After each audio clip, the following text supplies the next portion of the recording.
Ya, saya yakin pembahasan tentang oligarki ini sudah banyak ya di berbagai media, berbagai channel. Tapi pada video ini kita akan mencoba mempertajam sehingga sisi-sisi penting dari oligarki itu bisa kita sempurnakan pemahamannya. Oleh karenanya jangan skip video ini sampai akhir.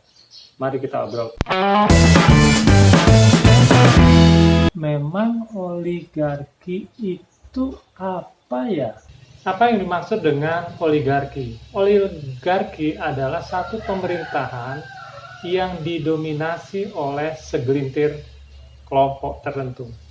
Dia bisa kelompok militer, orang-orang kaya, orang-orang pintar, bangsawan, atau bahkan mungkin juga kelompok agama tertentu yang mendominasi sebuah pemerintahan sehingga dia bisa mempengaruhi undang-undang, pengambilan keputusan, dan lain sebagainya. Perlu diingat bahwa oligarki itu sebenarnya bukan satu sistem pemerintahan yang sah.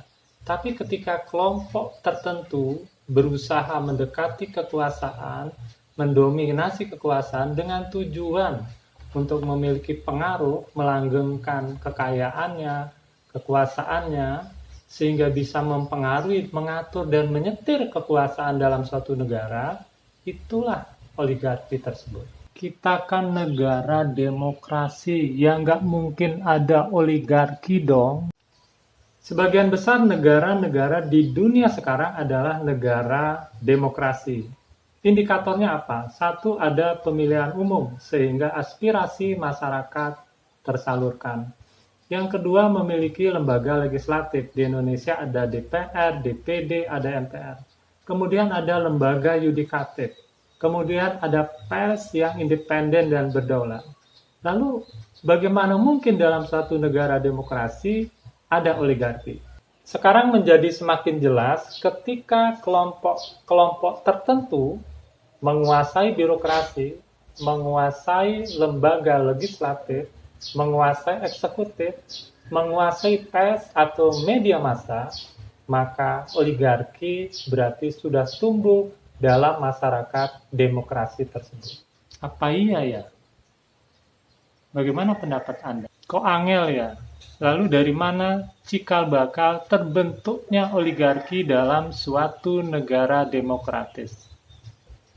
Oligarki ini sudah terbentuk sejak awal pemilihan umum, ketika yang mencalonkan diri adalah orang yang kaya, punya kekuasaan, punya pengaruh, atau kolaborasi antara elit yang berkuasa, punya uang, punya pengaruh, dan pada akhirnya mereka mendominasi eksekutif, legislatif, yudikatif, dan bahkan media massa, maka tanpa sadar oligarki sudah terbentuk. Memang oligarki itu buruk ya? Oligarki dianggap buruk karena pada akhirnya hanya mementingkan kepentingan kelompok elit tertentu saja, bukan kepentingan rakyat banyak.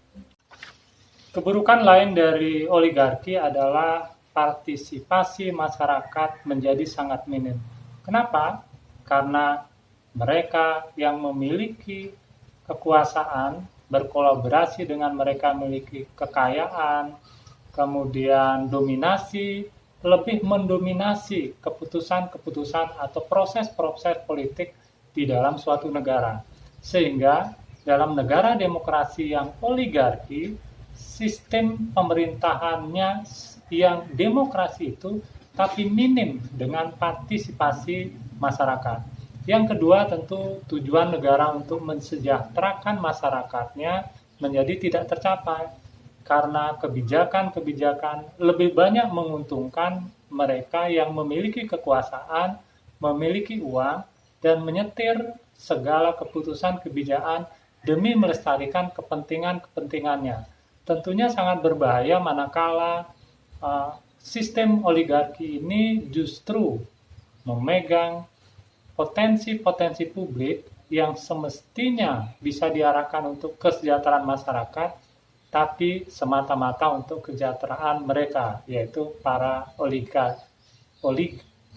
Ya, sahabat obrolan, itu obrolan kita pada video ini. Saya berkeyakinan pasti masih banyak ya hal-hal yang belum lengkap terbahas dalam video ini.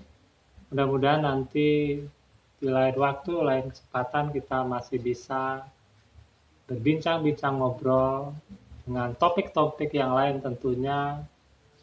Salam merdeka, maju terus dan tetap semangat.